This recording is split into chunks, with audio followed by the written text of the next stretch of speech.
Okay, we're going to go through the highest scores that we gave on the channel last month. So it's the top 10. Thankfully, it was a slightly better month than the one before, wasn't it? Yeah, the month previous to this wasn't a great month, it's fair to say. This one, obviously, there will be a couple of scores lower down that aren't amazing, but it does ramp up after that. And yeah, it's been a pretty decent month. So what are the best scores that we gave on SwitchUp? Well, let's find out.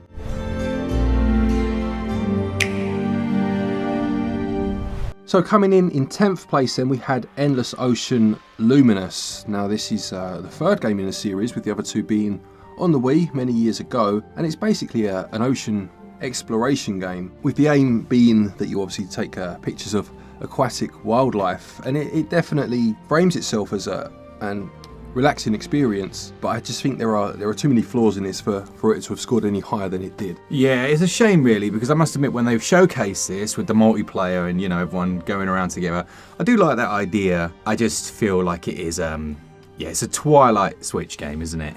Yeah, I would say so. The story mode is very bizarrely locked behind other things. I don't know why they did that. The online mode is quite interesting. It's, you know, it's fun enough to play. And I just think it's one of those games where you need to know what you're buying. And hopefully our review helps with that. And if you're happy with how it sounds, then you'll have a lot of fun. If you were expecting a bit more, expecting Subnautica to an extent, then you won't be finding it here. But doesn't make it a terrible game. It got a SwitchUp score of 68%. Coming in at number 9 then. This is an interesting one because the score changed and it still stayed in number 9. Yeah.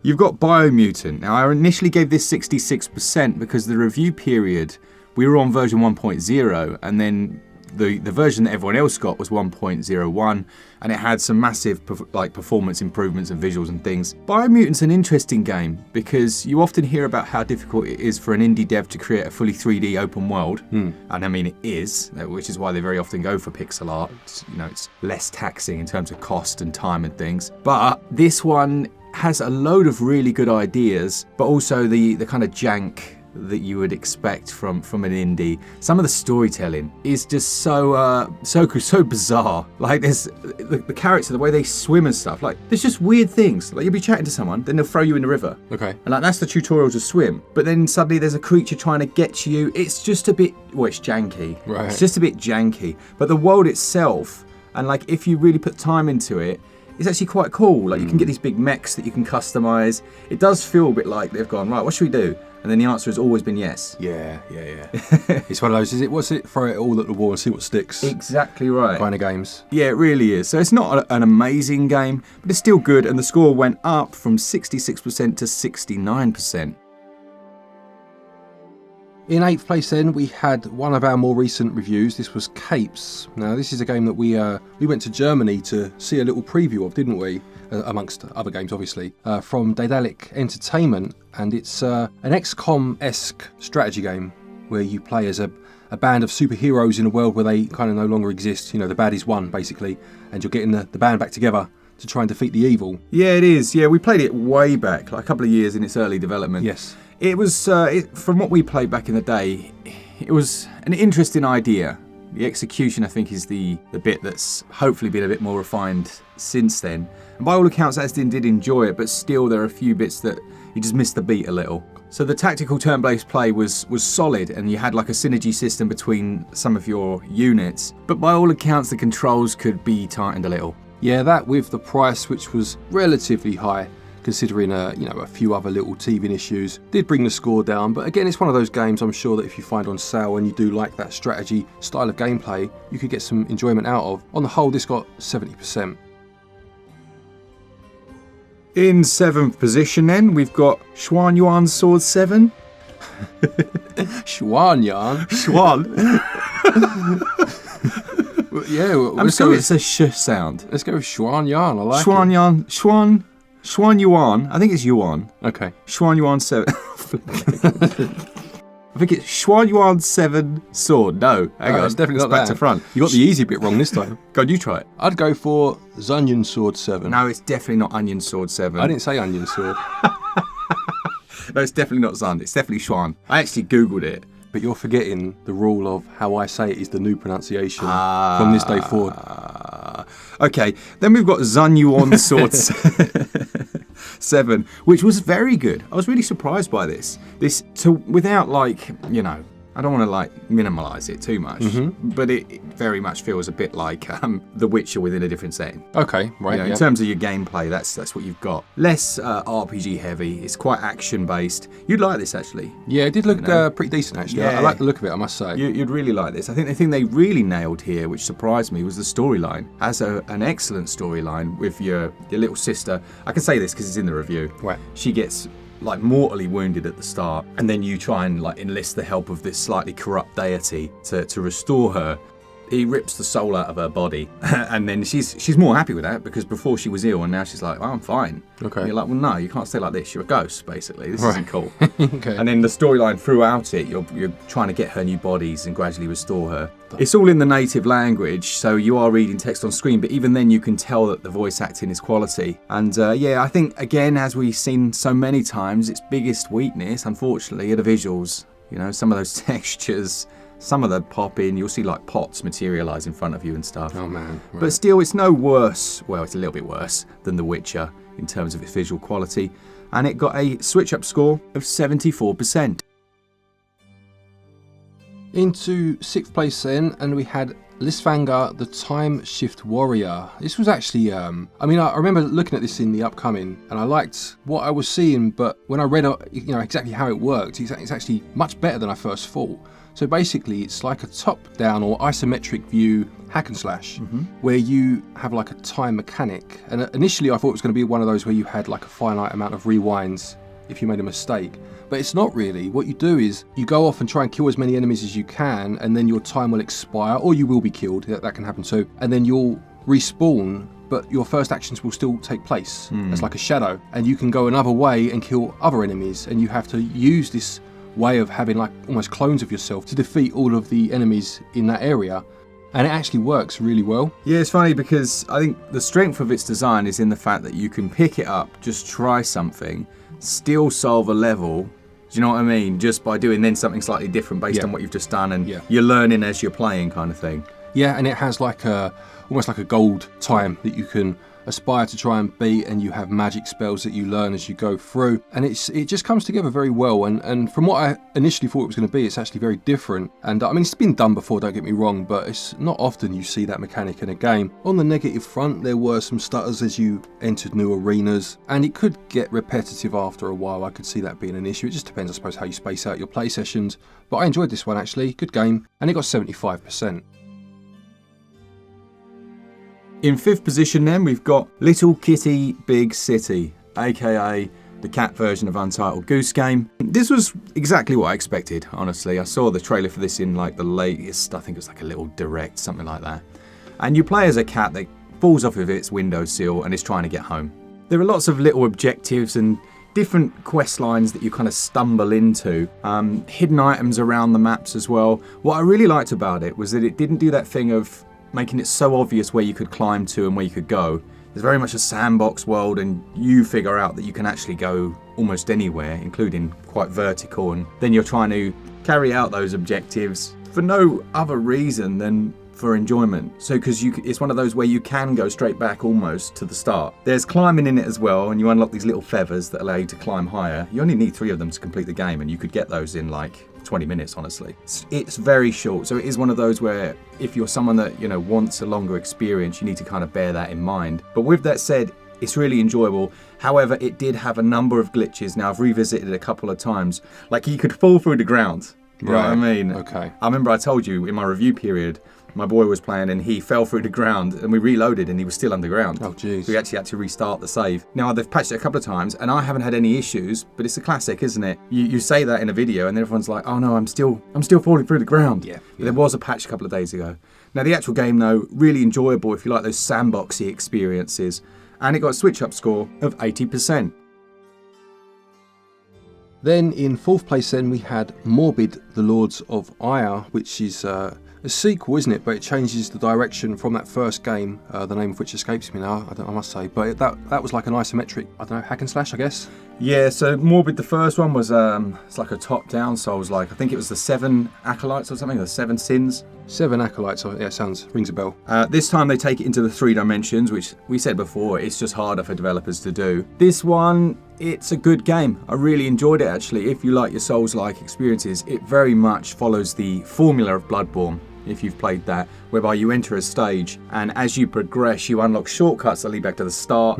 So you've got those save points, the save shrines, and it just follows that formula until you reach a boss, beat the boss, and then you enter a whole new area. There's a hub place as well, which has some brilliant voice acting. It's the same guy that did the Disco Elysium voices, isn't it? Which you have now played. I've played a couple of hours of it, yeah. Good. So far, very, very much enjoying that, yeah. And this one, I think, if you can get over the visual quality, which is classic Switch, it's a good game, and it got a SwitchUp score of 81%.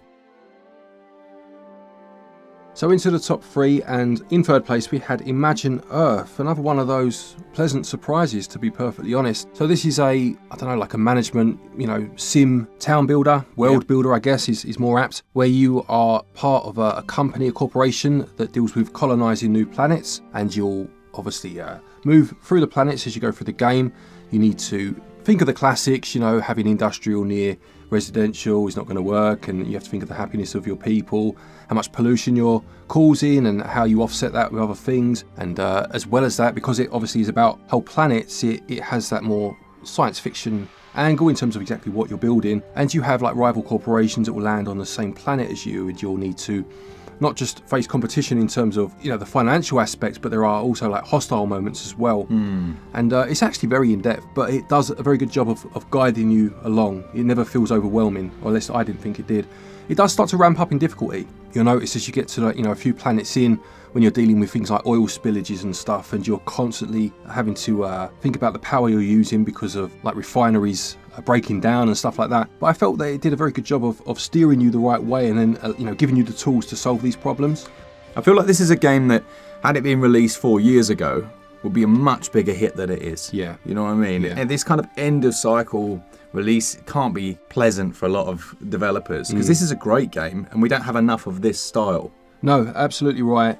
It did crash a couple of times whilst I was playing, which is unfortunate. The developers did message post-review to say that there would be a patch coming, which has since dropped. So I'm sure next time Mark does one of his patched up videos, he'll mention the difference that's made. And it did lack a little bit of personality, for want of a better word, in terms of your assistance. It didn't quite have the charm of a SimCity, but that's by the by. It's still a good game, and it got 82%. In 2nd position then we have Animal World. Now this one I had to review because I'd seen all the hype about it, and I'm never convinced, if I'm honest. It's probably something to do with my age.